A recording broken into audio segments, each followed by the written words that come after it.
Boa noite, amados, graça e a paz. Estamos, assim, retomando aqui o estudo começado na semana passada e quando tratamos, sobre os princípios cristãos que norteiam, que devem nortear, a nossa vida no aspecto financeiro.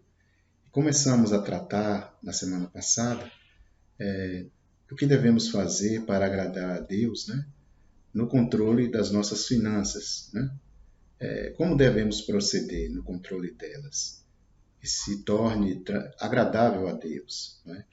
Então, nós começamos na semana passada falando dos princípios que devem nortear o bom uso do dinheiro, o bom uso das nossas rendas, e o controle financeiro da nossa casa, do orçamento doméstico. E esse estudo, como foi proposto, ele tem 3 pontos, O primeiro foi tratado, como disse, na semana passada, tratando dos princípios, que devem nortear essa questão. O segundo ponto nós vamos tratar hoje, o segundo e o terceiro. O segundo vamos tratar sobre o orçamento doméstico. Vamos ver algumas questões práticas. E o terceiro ponto é endividamento. O que fazer, para não entrar em dívidas, para não contrair dívidas? E se porventura tivermos numa situação de endividamento, o que fazer de forma organizada para sanar as dívidas e sair desta situação? Bom, então, irmãos, nós vamos ver também, segundo o ensinamento bíblico, do que fazer para ter uma boa gestão do orçamento doméstico e evitar o endividamento. Vamos observar, segundo a palavra de Deus, o que nela contém, que nos orienta a cuidar bem do orçamento doméstico e evitar contrair dívidas. E vamos começar então com o segundo ponto, orçamento doméstico. Na palavra de Deus, em Mateus 6:33, a Santa Palavra nos orienta que se buscarmos ao Senhor e ao seu reino, em primeiro lugar, Ele nos acrescentará em nossas vidas uma infinidade de bênçãos, tanto bênçãos espirituais como de cunho material também. Se buscar no seu reino, priorizar, colocar isso em primeiro lugar, Ele acrescentará tudo o que precisarmos, todas as nossas necessidades. E seguindo essa instrução, e dentro daquilo que Ele acrescenta em nossas vidas, é algo muito de precioso. O Senhor acrescenta a nós quando nós, em oração, nós pedimos a Ele a sabedoria que vem do alto. E devemos sempre clamar a Deus por sabedoria para conduzir as nossas vidas. Certamente, o temor do Senhor e o viver em submissão a Ele e aos seus ensinamentos é que nos leva a ter um viver sábio. O princípio de toda sabedoria é o temor do Senhor. E tudo aquilo que falamos até o momento, tanto sobre os princípios, falamos na semana passada, e agora sobre orçamento e endividamento, tudo que falamos é consequência de uma vida sábia, Ou seja, observar esses princípios que falamos, e também agora na condução, que vamos tratar sobre a condução do orçamento doméstico, como controlar bem as nossas finanças, como evitar o endividamento. Isso, quando bem conduzido, é fruto realmente da aplicação, né, de um viver sábio, né? Por consequência, né, de priorizarmos a Deus, né, e Deus acrescenta a nós muitas bênçãos, incluindo aí a sabedoria para viver, ter um viver sábio e ter uma vida equilibrada, né? Tanto de cunho espiritual como na vida secular. Mas também, é assim, nós estamos falando de o crente, né? Do crente que busca a sabedoria divina para conduzir sua vida financeira. Mas muitos podem nos questionar, dizendo que também aquele que é ímpio, aquele que não crê em Deus, né? O incrédulo que vive, né, para as coisas do mundo, ele também pode ter sucesso na vida financeira, ter uma vida bem controlada. Mas, sim, nós reconhecemos que ele pode realmente. Mas a diferença está nos objetivos, né? Ou seja, o objetivo do ímpio, né, ou do incrédulo no controle das suas finanças é obter lucro, obter mais ganhos e acumular bens e riquezas. Ao contrário do crente, né, que com a instrução, né, observando os ensinamentos divinos, respeitando, né, esses ensinamentos, ele vai conduzir a sua vida financeira, né, o controle do seu orçamento doméstico de forma agradável a Deus. Bem diferente, né, do incrédulo, que vai conduzir a sua vida financeira, né, o seu controle doméstico, de orçamento doméstico e suas finanças, para fins realmente que não agradam a Deus, né? Aí nisso está a diferença, no objetivo que cada um tem, né, como estilo de vida ou ética de vida cristã, né? O crente deve ter cuidado. Uma das primeiras coisas que nós devemos começar assim, a observar nessa questão é ter cuidado, né, em obedecer a Deus no controle, né, na aplicação dos recursos que Deus lhe dá.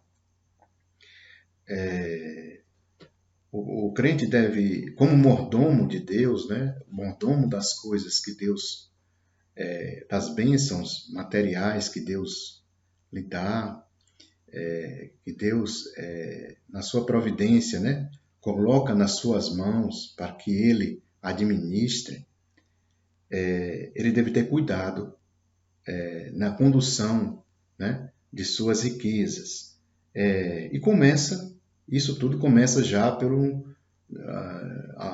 em guardar, né, os ensinamentos de Deus, em guardar os mandamentos. Começa com um bom controle doméstico. Ele tem que começar por sua casa, né, a organizar suas finanças para dar um bom exemplo para sua esposa e filhos, né? E tem que começar com os de casa, os do lar. Controlar tudo que recebe e tudo que gasta em anotações, né? Formatando um orçamento doméstico, ou seja, configurando, né? Em suas anotações os limites, né, de renda, de gastos, né? Isso quando bem usado, quando bem controlado, bem acompanhado, né? Diariamente, semanalmente ou mensalmente, né? Isso só traz benefícios para quem assim procede, né? Para quem assim cuida, né? Que organiza as suas contas, né? Certamente lhe ajudará, né, bastante. Esse procedimento ajudará a quem assim se conduz, né, ajudará diminuindo o estresse e a ansiedade que essa questão envolve. Cuidar de dinheiro, cuidar de contas a pagar, dívidas, isso traz muito estresse, ansiedade para as pessoas que estão à frente das famílias, né? O chefe da família, né? Seja o pai ou seja a mãe, né? Ou mesmo só quem mora sozinho, ou vive só, controlar a situação financeira de forma que não se torne algo preocupante, é algo muito estressante, né? Algo muito que traz muita ansiedade, exatamente porque tem prazos, muitas vezes foge, né, do valor que se tem disponível, os pagamentos, né, eles fogem às vezes, né, saem um pouco do controle. Isso acaba se traduzindo em ansiedade e traz um certo estresse emocional, né? Mas, se bem controlado, se bem conduzido, né, o orçamento doméstico, nós temos nisto, né, uma ferramenta, né, no controle orçamentário. Nós temos uma ferramenta que vai nos trazer benefícios como um melhor relacionamento com as pessoas envolvidas, relacionamento entre credor, né, e devedor. Certamente nós teremos uma melhoria no relacionamento em casa, né? Imagine uma família que não tem controle de nada, né? Um pai ou uma mãe que não tem controle, né? Que gasta demais, que não paga as contas em dia. Isso traz contendas, né? Atritos, né? Entre esposo e esposa, pai e filhos. E um bom controle certamente vai trazer uma tranquilidade maior para você conduzir a sua vida, né? Tanto no lar, como no trabalho, né? Como em família. Mas por onde começar, né? Supondo que eu não tenha nada, não controle minhas economias, né? Não tenho controle do que se paga, do que se recebe, né? Como começar, né? Como começar um controle que seja mesmo simples, ele seja eficiente, né? Para que eu tenha benefícios com esse controle, né? Os benefícios de não ter ansiedade com isso, né? Não ser surpreendido com dívidas, né? Bom, passaremos a falar sobre isso, né? E eu separei aqui para conversar com os irmãos, mais ou menos não, 5 coisas, né? 5 passos que nós devemos seguir para, assim, ter um orçamento doméstico bem controlado. O primeiro deles, irmãos, é o planejamento, né? Na nossa vida, tudo deve ser planejado. Não devemos fazer nada de última hora ou de forma impensada, né? Tudo na vida requer um pouco de planejamento. E no orçamento doméstico, isso também é necessário, né? E a recomendação é que, antes de pagar seus compromissos, né, nós devemos colocar tudo isso, fazer um esforço de colocar tudo isso numa folha de papel, né? Você pode controlar numa folha de papel, no caderno, no computador, ou em outro tipo de anotação que assim você tenha mais facilidade de acesso quando precisar consultar, né? E todos os compromissos que você tenha, você anota eles com detalhes, não é? Todos os compromissos como água, luz, telefone, escola das crianças, supermercado, feira, né? Aluguel, se tiver.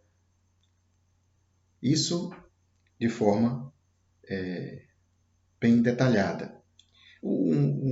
Em seguida, o passo a ser seguido é você estabelecer uma ordem de prioridades, né? O que é prioritário nessa questão dos pagamentos, né, de despesas do lar, né? Então, colocar em ordem de prioridade. Você pode estabelecer por aquilo que vence primeiro, né? Após o recebimento da sua renda, né?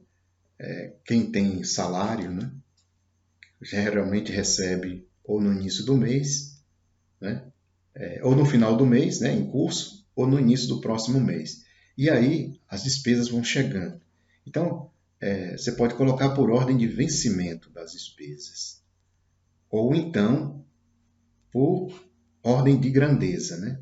As maiores primeiro, as menores depois. A prioridade você vai estabelecer segundo os seus critérios, né? Que eu estou falando de quem tem salário, mas pode ser também que você tenha ganhos variáveis durante o mês, né? E o comerciante, por exemplo, diariamente ele tem o resultado das suas vendas. Não tem salário e tem diariamente o seu ganho de forma bem, vamos dizer assim, bem distribuída, né? Agora no formato diário, distribuído durante a semana, em vários dias da semana ou do mês, né? Em pequenas quantidades. E então a sua prioridade, as prioridades, melhor dizendo, elas serão definidas de acordo com, vamos dizer assim, a chegada o recebimento das suas rendas. Uma coisa é importante nós mencionarmos, né? Que o somatório dessas despesas, né? Que aquelas que você mencionar como prioridades, né? Elas não podem superar a sua renda, né? Elas têm que ser encaixadas no seu orçamento de forma que, ou seja, que seja encaixada, né, no seu orçamento e você tenha a condição de pagá-las, né? Então, você deve encaixar esses pagamentos de acordo com o volume de suas rendas, né? Esse é o primeiro conselho, né, que nós estamos dando, que é você se planejar, né? Colocar num papel todas as suas rendas, todas as suas despesas ou gastos a serem pagos no mês ou num determinado período, e você prioriza segundo o recebimento das suas rendas, de uma forma que você vai encaixando as suas prioridades de acordo com o recebimento das suas rendas. O segundo ponto é se definir um orçamento ideal. Defina um modelo, né, depois que você tiver todas essas notações, né, você deve ter um modelo a ser seguido mensalmente.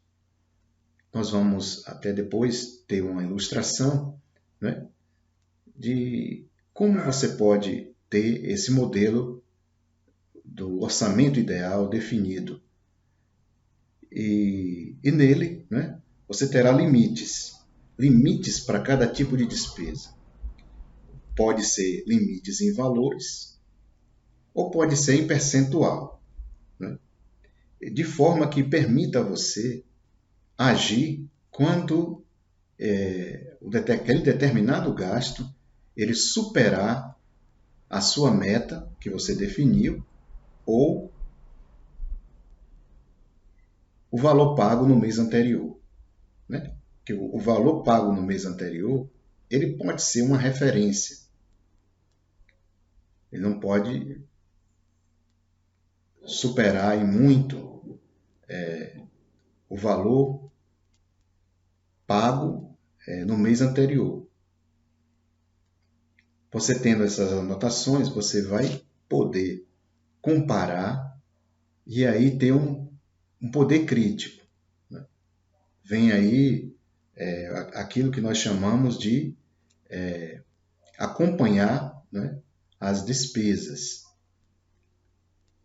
Citando um exemplo, eu vou falar aqui por exemplo, a despesa com supermercado e feiras, que nós poderíamos assim colocar como uma prioridade em cada lar, né?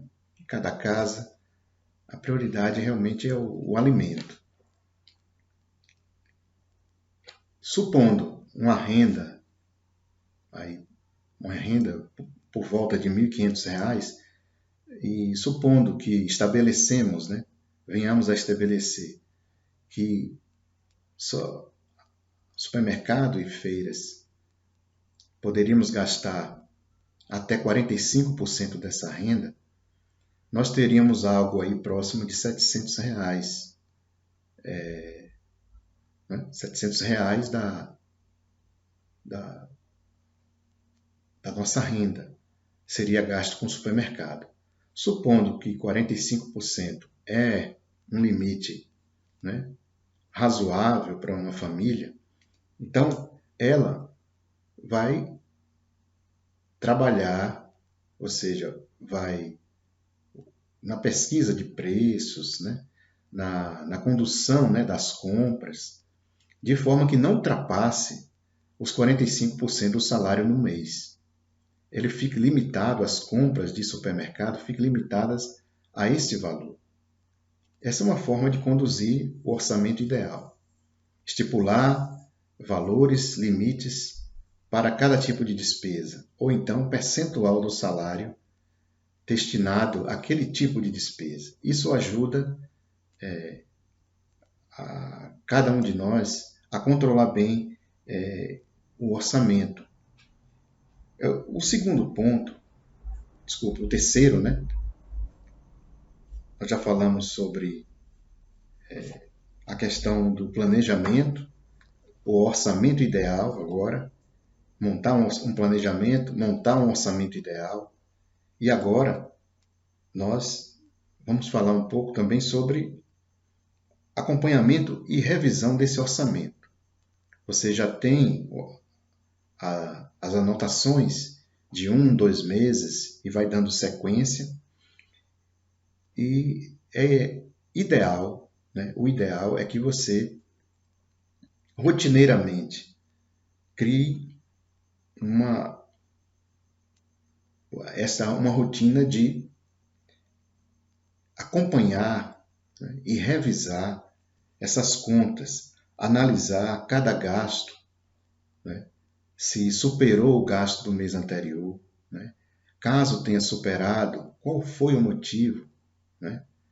E aí atuar para que aquele gasto venha imediatamente a ser reduzido e volte ao percentual ideal, né? Essa é uma forma, né, de você fazer uma boa gestão do seu orçamento, acompanhar os aumentos de renda e despesa, né? A despesa é a parte mais complexa, né, do controle orçamentário, porque geralmente são muitos tipos, né, variados, e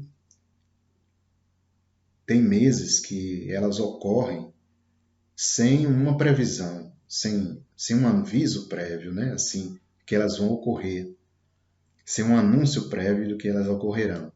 E nós somos pegos de surpresa às vezes por esquecimento até, que naquele mês existe aquele tipo de despesa a ser paga, e a verdade é que, ocorrendo isso, nós temos que ajustar o nosso orçamento para receber aquela despesa. E você tendo um acompanhamento prévio, isso vai te ajudar a prever o ocorrimento, quando ocorrem essas despesas, e isso faz com que lhe auxilia, lhe ajuda no sentido de que você possa remanejar algumas despesas para o pagamento no próximo mês, ou até agir reduzindo determinados gastos que possam ser reduzidos, né? Colaborando com que você consiga encaixar as despesas eventuais, essas que aparecem muitas vezes sem aviso, poder encaixar no seu orçamento sem gerar endividamento. Um quarto ponto a ser considerado para a boa gestão do seu orçamento doméstico é mudar de comportamento e hábitos, quando necessários, né? Nós temos muitos hábitos, costumes, né? Comportamentos que geram despesas, né? E em alguns casos, em excesso. Então, analise sempre como você tem se comportado com relação à aplicação dos seus recursos. Analise como você está gastando suas rendas. Uma mudança de hábito, de costumes, né? A mudança de comportamento, ela pode trazer uma imediata redução nas suas despesas. O número de viagens para lazer, né? Isso, às vezes, vamos dizer assim, a redução disso, né? De algo que nós podemos fazer menos vezes durante o ano, pode ter um resultado muito positivo na questão da economia, né? Você poder guardar, né, algum dinheiro. Uma outra, algo positivo, né, para quem precisa rever, né, suas rendas e seus gastos, é com relação ao ganho das rendas, né, aos seus ganhos. Citando um exemplo, você pode, de repente, se tiver com um mês deficitário, ou seja, as suas rendas não estão dando para pagar as suas contas, né? Nós podemos tentar reduzir as despesas para que seu orçamento não tenha um valor negativo, ou seja, para que suas despesas não sejam maiores do que sua receita. Você pode reduzir as despesas, né? Fazer um acompanhamento delas, mas também você pode, vendo que é possível, sem ter que trabalhar mais, você pode investir em conhecimento.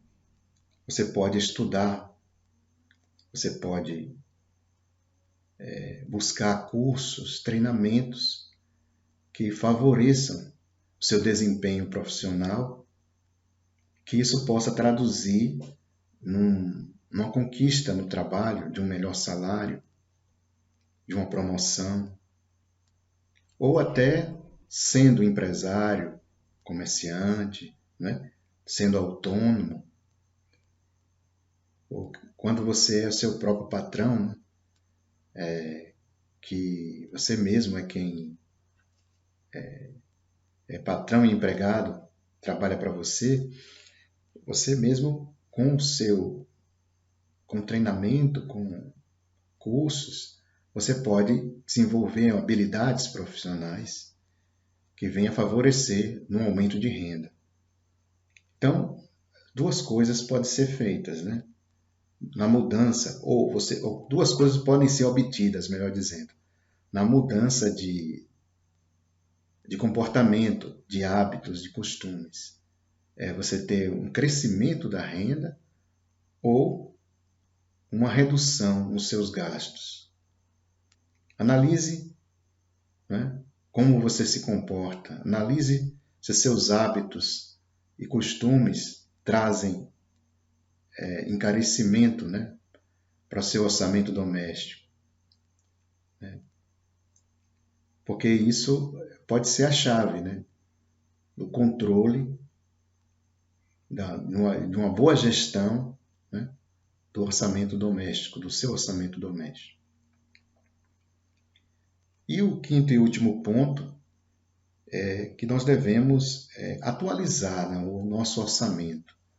Aquele controle que você criou no seu caderno, as suas anotações, no seu computador, né? Se porventura você se promoveu mudanças no seu comportamento e isso gerou, né, aumento de renda ou redução de despesas, ou até por outros fatores, né? Fatores adversos, né, que venham a surgiram, fatos novos que surgiram, que aumentaram sua renda ou aumentaram suas despesas. Né? Tudo pode ocorrer, né, quando há mudança de comportamento. Né? Chegada de um filho, né? Nascimento de um filho, mudança de endereço. Né? Tudo isso pode ocorrer na vida repercute, né, em aumento de gastos. Ocorrendo isso, automaticamente você deve revisar suas anotações, seus orçamentos, né?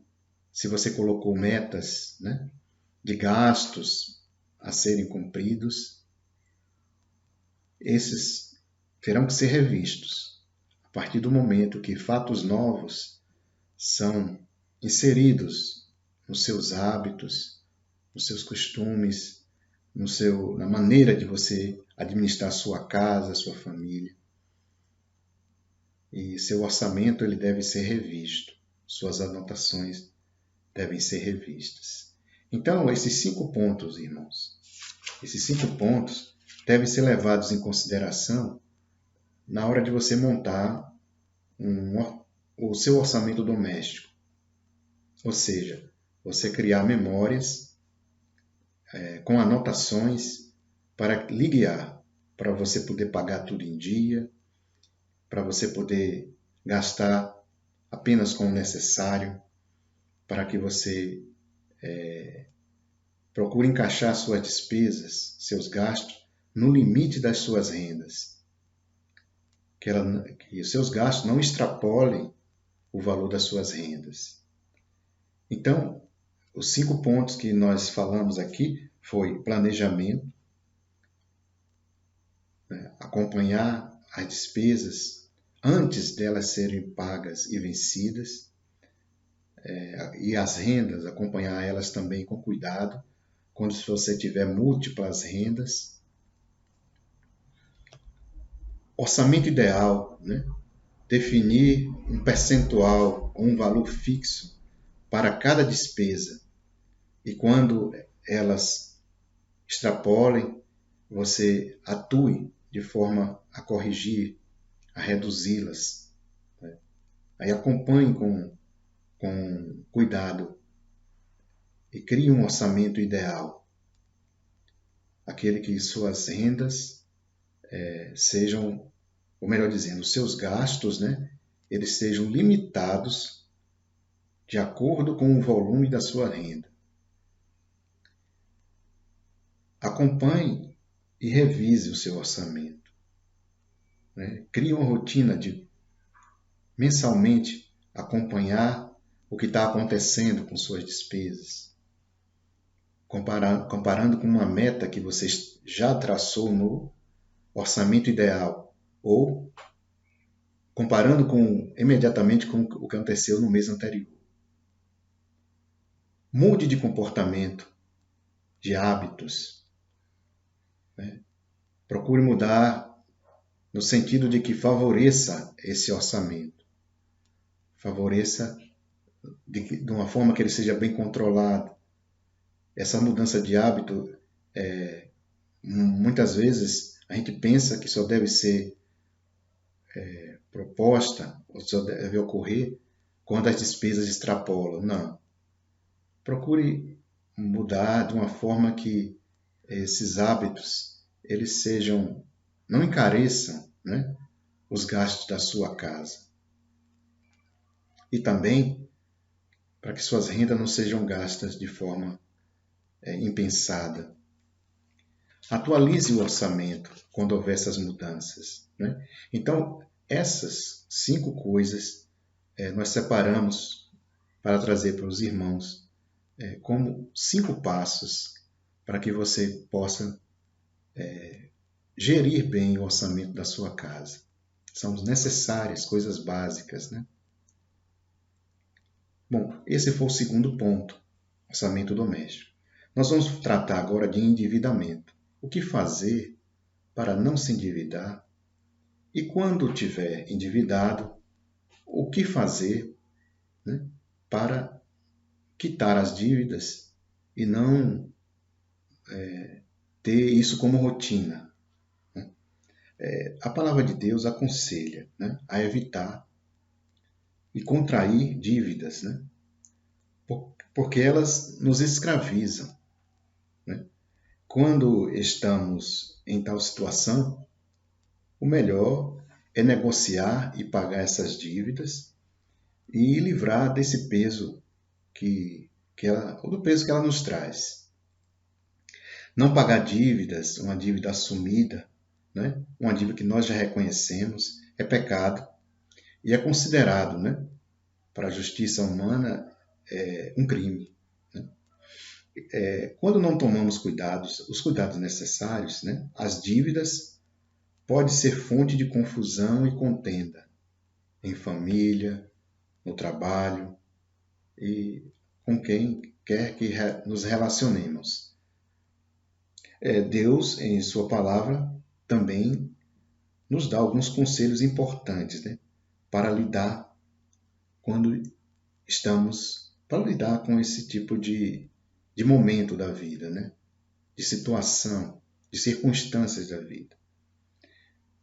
A primeira é que nós tenhamos uma visão bíblica do dinheiro. A primeira coisa é ter uma visão bíblica do dinheiro. Né? Todo o nosso sustento vem de Deus.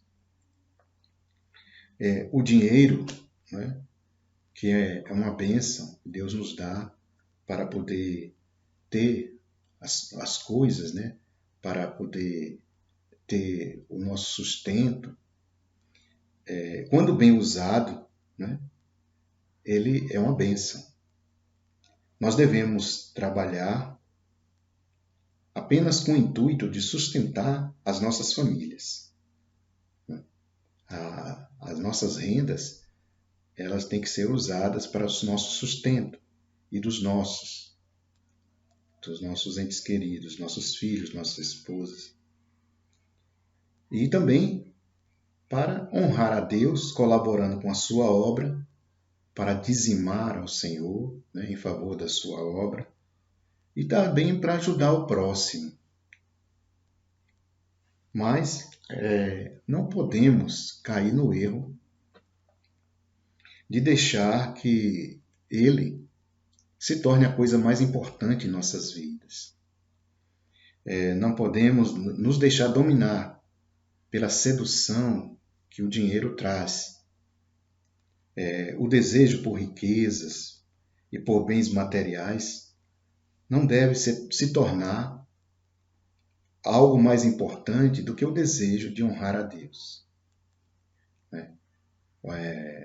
O desejo pela obtenção, né, de coisas materiais, de bens, de riquezas, pode assumir em nossa vida um lugar mais importante do que o lugar do Deus eterno. Né? Não podemos, de forma nenhuma, cair no erro de pensar que nele, nas riquezas, né, no dinheiro e nas riquezas, está a nossa segurança. Não podemos jogar a nossa esperança, né, e ter a nossa confiança e a nossa segurança naquilo que possuímos, né, porque isso se constitui num grande engano. Deus é quem nos sustenta, né? Nele está a nossa segurança, o nosso porto seguro.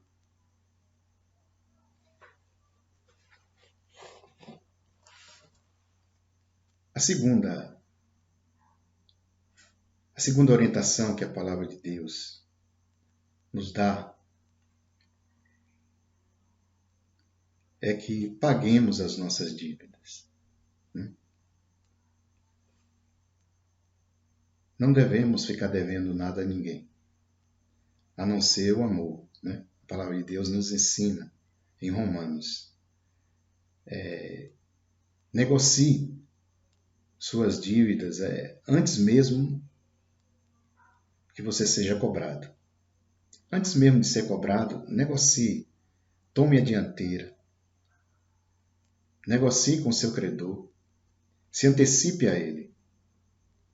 Negocie de forma que caiba em seu orçamento, para que você não venha cair em contradição.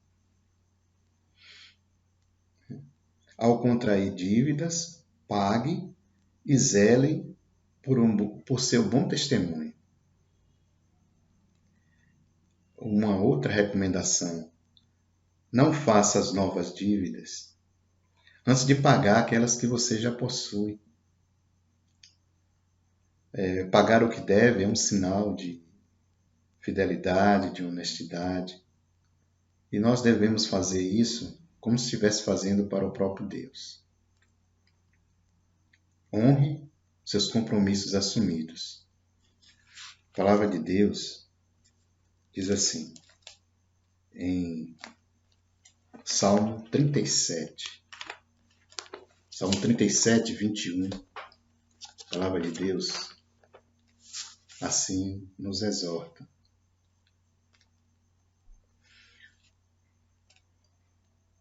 O ímpio pede emprestado e não paga. O justo, porém, se compadece e dá.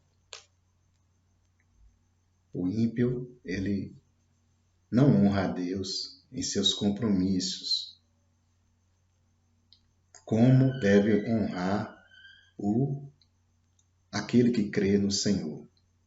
O ímpio, ele empresta, ele pede emprestado e não paga.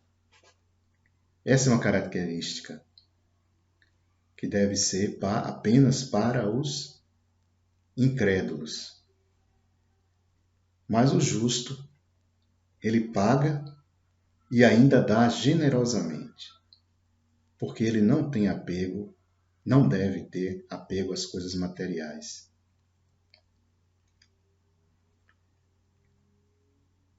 Um terceiro ponto a ser considerado ao tratar do endividamento, né, da questão do endividamento, que nós devemos considerar é de fazer um planejamento. Normalmente, não é possível pagar dívidas de uma vez só. Normalmente se paga de forma parcelada, a curto e médio prazo. 6 meses, 12 meses, 24 meses. Por isso é importante, né, é primordial, se fazer um planejamento para pagar uma dívida durante um certo prazo, né? E, por segurança, por prudência, elabore um plano, faça as anotações com datas de vencimentos e valores. E isso, se for bem elaborado, pode evitar confusão, pode evitar contendas. No plano, anote as fontes das rendas que você vai usar para pagar, efetuar esses pagamentos. Anote também os vencimentos, os valores, a forma de pagar, datas. Se possível, se não tiver que obter rendas extras para esta negociação, se possível que sejam encaixadas em seu orçamento. Faça um esforço para que o pagamento dessas dívidas seja encaixado no seu orçamento e você tenha a segurança de que irá pagá-las, irá honrar o compromisso assumido. E o último ponto, com relação ao trato com o endividamento, é que você procure um aconselhamento financeiro. Um aconselhamento que venha lhe contribuir, venha te ajudar a você sair daquela situação de forma íntegra, justa e que aos olhos de Deus ela seja agradável. Deus, ele usa pessoas para nos ajudar e nos abençoar. Então, peça a alguém que tenha conhecimento nesta área, alguém que tenha sabedoria, alguém que tenha exemplo de vida cristã, que lhe oriente. Um bom aconselhamento vai fazer muita diferença nessa hora. Alguém que lhe indique o caminho a ser seguido de forma desinteressada, isso vai ser de grande diferença para que você saia dessa situação. Em Provérbios 19, 20, a palavra de Deus assim nos orienta. Provérbios 19, 20. Ouve o conselho e recebe a instrução, para que sejais sábio nos teus dias por vir. É bom ouvir o aconselho de pessoas mais esclarecidas, com maior tempo de vida, de maior sabedoria, maior conhecimento na palavra de Deus. Pode ser um pastor, pode ser um irmão mais próximo na igreja, pode ser alguém da família, contanto que tenha algum conhecimento daquilo que Deus orienta e também conhecimento técnico e prático nessa área. E nós vimos aqui então, irmãos, 4 coisas, ou 4 passos a ser seguidos para que você não entre em endividamento. Mas caso esteja numa circunstância ou numa situação desta, e estes passos eles vão balizar suas ações, seus atos, para que você consiga resolver essa questão. Estamos assim encerrando esta sessão, este tema, endividamento, e só revisando, tenha uma visão bíblica do dinheiro na questão do endividamento. Isso é muito importante. Pague suas dívidas. Não faça como o ímpio. Não engane, não reconheça que deve e assuma os seus compromissos. Faça um planejamento para quitar as dívidas e procure aconselhamento na área financeira, porque acreditamos que assim, né, seguindo o que a palavra de Deus nos orienta e seguindo aconselhamento de quem tem conhecimento nessa área, você pode realmente sanar essa questão, resolver essa questão. Né? Que Deus abençoe a você na sua vida financeira, no seu projeto de vida, que a palavra de Deus seja o alicerce para que você tenha uma vida saudável, né? Que você priorize a Deus em primeiro lugar e que essas coisas na sua vida serão acrescentadas, que as riquezas, que a obtenção delas não tome o primeiro lugar da sua vida, porque essas coisas elas são fruto do amor de Deus, são bênçãos que Deus tem derramado sobre nós e precisamos realmente da ajuda do Senhor para que, como mordomos, né, das coisas que Ele nos dá, nós façamos boa gestão, né, desta área da nossa vida. Que o Senhor nos abençoe, irmão. Dê a nós sabedoria para conduzir as nossas vidas nos caminhos do Senhor. Um grande abraço, que o Senhor nos abençoe.